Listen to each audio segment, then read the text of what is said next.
What if the reason your relationship feels stuck has, like, absolutely nothing to do with your partner? Which is a pretty wild thing to consider, right? Yeah, just think about that for a second. Because, when we usually talk about fixing a relationship, the conversation almost instantly defaults to the space between two people. Oh, for sure. We completely obsess over the dynamic. Right. We talk about communication strategies or, scheduling more date nights or trying to figure out each other's love languages. Yeah, the focus is entirely on the bridge connecting the two individuals. It's like we look at the traffic on the bridge or the paint on the bridge rather than looking at the foundational integrity of the two pieces of land that are actually holding that bridge up. Exactly.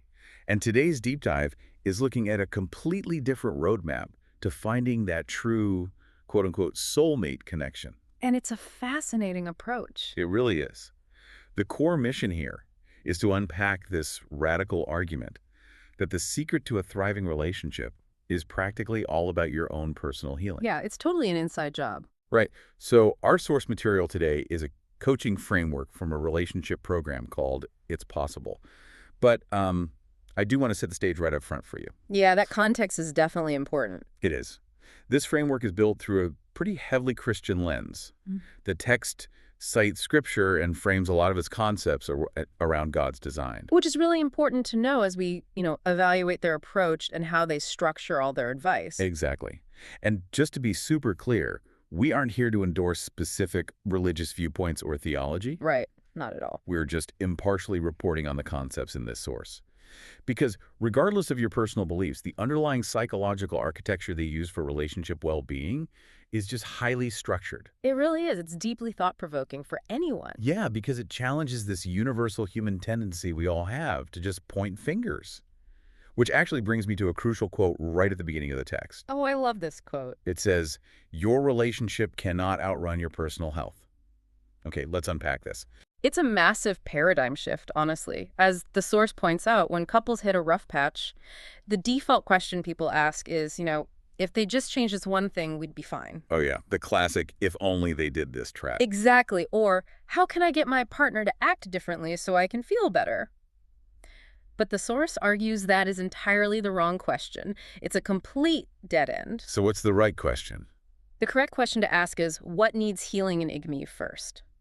The promise of this whole framework is that by mastering 3 specific personal well-being pillars, you can shift a dynamic from feeling like you're just exhausted roommates, managing a life together, to truly becoming soulmates. Roommates to soulmates. I love that phrasing. Right. But again, the work is strictly an inside job. So to understand how personal health impacts a partnership, the source says we have to start at the absolute bedrock of the individual. Right, which they call pillar 1. Yeah, pillar 1, healthy self-concept. And as I was reading through this material, I just kept comparing a relationship to building a skyscraper. Oh, let's follow that. How does the skyscraper analogy work here? Well, think about all the standard relationship advice out there. Flawless communication techniques, never missing a weekly date night, buying the flowers. Saying all the right things, yeah. Right. That is like painting the walls and picking out the furniture for the penthouse. It looks great. But if the foundation of the building, which is your own individual self-concept, is cracked or shifting, the entire skyscraper is just inherently unstable. That makes total sense. Yeah, it doesn't matter how nice the paint job is up in the penthouse. Yeah. The building is going to sway violently every single time the wind blows. That is a perfect visualization of what Pillar 1 actually represents, because the source defines this healthy self-concept quite specifically. It isn't just about general vague self-esteem. Right, it's deeper than that. Much deeper. They define it as knowing exactly who you are based on an inherent design. In their framework, they reference Psalm 139, verse 14, to emphasize being purposefully made. Okay, yeah. But the key psychological mechanism here is that your identity cannot be tied to your performance. It absolutely cannot be tied to other people's approval. It has to be intrinsic. You have to know you have worth simply because you exist. And if you're listening and wondering what a cracked foundation looks like, the text actually lists some very specific warning signs of a weak self-concept. And honestly, a lot of these might hit pretty close to home. Oh, they definitely did for me. Right. They say a weak self-concept looks like your mood constantly swinging based on whether someone else approves of you. Mm. Like, imagine your partner comes home and just sighs heavily. Good boy. If your self-concept is weak, you instantly spiral thinking, what did I do wrong? Are they mad at me? Right. You completely internalize their external state. Another warning sign they list is being absolutely crushed by criticism for days. Ugh, yeah, that's a tough one. Like, instead of taking a comment like, hey, you forgot to take out the trash, a simple feedback, your brain translates it into, I am a failure and a terrible partner. Wow. It's also shrinking yourself, staying quiet just to keep the peace. Agreeing to go to a restaurant you hate because you're terrified that expressing a preference is going to cause a massive conflict. Yeah, and perhaps the most telling warning sign of the list is feeling like the relationship itself is a performance. Oh, say more about that. Well, you feel like you are playing the character of the perfect spouse or, the chill partner, rather than just being a real human. And that leads directly into what the source identifies as the trap. Mm. If you don't know who you are, or if you're just exhausted from playing a character all the time, what do? You lean on your partner. Exactly. You lean on them to tell you who you are. You expect them to hold up your identity. But as the text argues, that is an identity they simply cannot carry. I mean, if you are constantly seeking validation from your partner just to feel okay about yourself, it eventually breeds resentment. It's just too much weight.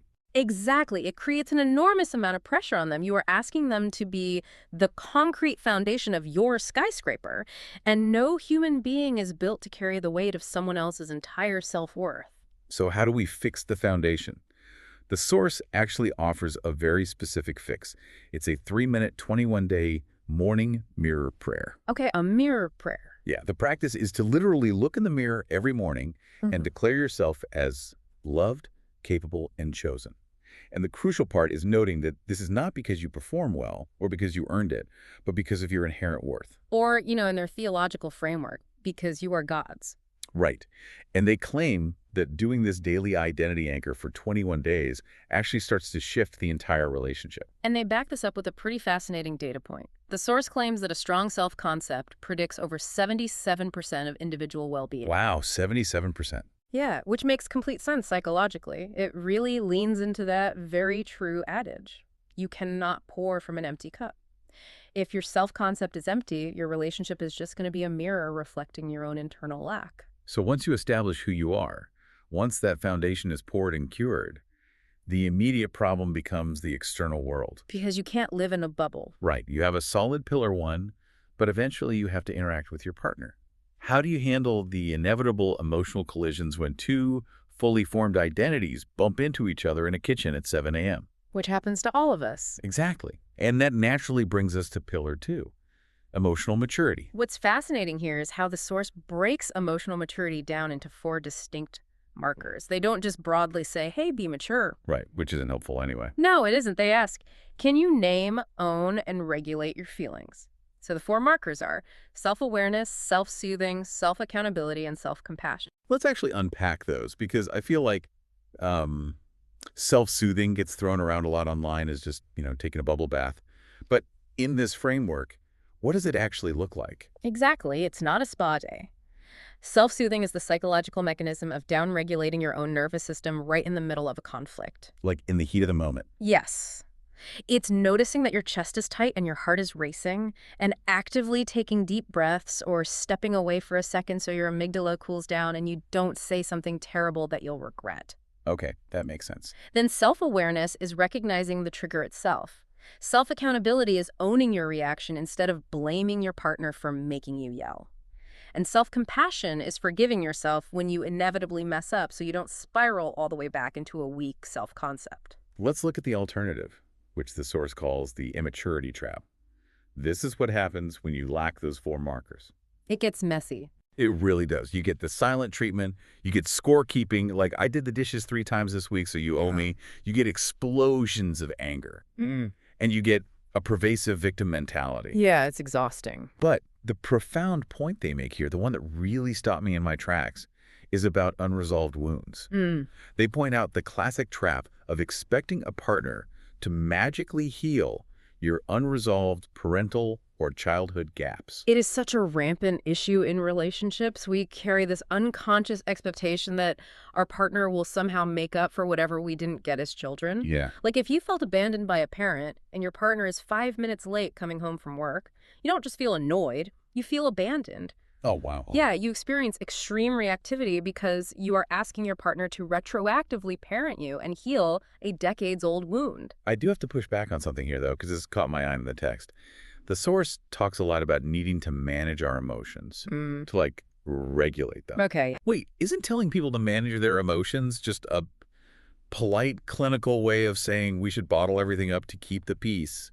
Which sounds like the exact opposite of being a soulmate. It sounds like being a robot. It's a really valid question, and it's a trap a lot of couples fall into, but the source explicitly clarifies this distinction.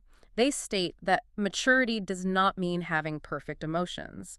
It certainly doesn't mean not having negative emotions. Yeah. It means having regulated ones. They actually cite Ephesians 4, verse 26 from the biblical text, which says, "Don't sin in your anger." The interpretation there is crucial. The anger itself is not the problem. Anger is a totally natural human emotion. Right, everyone gets angry. Exactly. It's what you do with the anger that matters. Bottling it up is an avoidance strategy that just builds resentment. Managing it means processing it constructively so it doesn't become a weapon. And to help with that, they introduce a specific behavioral tool called the pause method. The pause method, P-A-U-S-E. Walk us through how this actually works in a heated moment. It's an acronym designed to intercept that extreme reactivity. P stands for pause, literally forcing yourself to take 30 seconds before you react. 30 seconds can feel like an eternity during a fight. Oh, it really can. Yeah. But it's necessary. A is acknowledge the feeling internally. U is understand the trigger, asking yourself, why is this actually bothering me so much? Getting to the root of it. Yeah. S is speak the truth. And E is engage calmly. The text gives a highly relatable example of this. Imagine your partner completely forgets your anniversary. Oh, a classic disaster. Right. The immature reaction, the unchecked explosion is shouting, "You never care about me, you're so selfish." That's the weaponization of anger. Absolutely. But if you use the pause tool, you stop for 30 seconds. You acknowledge internally that you are hurt and angry. You understand the deeper trigger is a fear of not being valued or prioritized. And so when you finally speak and engage, you say, "I'm deeply hurt because when you forgot our anniversary, I felt unprioritized." The mechanical difference between you never care and I feel unprioritized is just night and day. It totally is. One is an attack that forces the other person's nervous system right into defense mode. They will immediately start listing all the things they do to show they care. The other statement is an expression of personal vulnerability that invites the other person to step in, connect, and actually repair the rupture. That is what emotional maturity looks like in action. Okay, so we have your identity locked in with Pillar 1. You know your worth. You are regulating your emotions and not exploding over the forgotten anniversary thanks to Pillar 2. Right. But doing all of this heavy internal lifting takes a lot of energy. To maintain this balance without burning out, you need a protective perimeter to guard that energy. And that brings us to Pillar 3, healthy boundaries. Boundaries can be such a clinical buzzword right now, but the source defines it incredibly practically. It is simply the courage to say no to demands on your emotional, physical, and spiritual energy. And the warning signs of weak boundaries are honestly exhausting just to read about. Oh, yeah. They describe it as relentless people-pleasing that drains you dry. It's the silent resentment that builds up because you keep saying yes to your partner's requests when you desperately want to say no. Like agreeing to go to their family's house every single Sunday. Yes. And instead of enjoying it, you just sit on the couch quietly seething. It's losing yourself completely in the relationship or allowing one partner's habits, like their stress or their schedule, to completely dictate the lives of both people. If we connect this to the bigger picture of the framework, the source establishes a core philosophical principle here. Relationships thrive on mutual honor, not absorption. Not absorption. I like that. Yeah, you are not supposed to absorb your partner's entire life and personality, and they are not supposed to absorb yours. You know, I've always thought of a boundary as a brick wall. Like you put up a wall to keep toxic behavior out, but the source frames it completely differently, and I just love this. They say, boundaries aren't walls, they're gates. It's a brilliant psychological distinction, really. Walls are defensive. Walls block everyone out entirely because you are afraid and you have zero flexibility. Right. A gate, on the other hand, implies you have a strong, defined perimeter, but you also have a mechanism to let people in when it is safe and appropriate, and to keep things out when you need rest or protection. Strong individuals use gates to create safe, generous relationships because they actually control the flow of energy. And I deeply appreciate that the source doesn't just leave it at a poetic metaphor. They give you the actual words to use. Because that's the hardest part, right? Exactly. How many times have you wanted to set a boundary, but you didn't know how to say it without starting a massive fight? They provide a practical script for saying no kindly. Let's hear it. It goes like this. I love you and want to support you. Right now, I need to recharge first. Can we find another way? Wow. It is so remarkably simple, but look at what it does. It validates the partner's request, it asserts your boundary firmly, and it proposes a collaborative solution so you aren't just shutting them down. They also categorize boundaries into 3 distinct types that every couple needs to negotiate. First, emotional boundaries. For example, explicitly saying, I love hearing about your day, but I need 30 minutes alone to decompress after work before we talk, or I won't be a good listener. That's a great gate to set. Second, physical boundaries. This could be as simple as, not tonight, I'm absolutely exhausted and I physically need sleep. And third, time boundaries.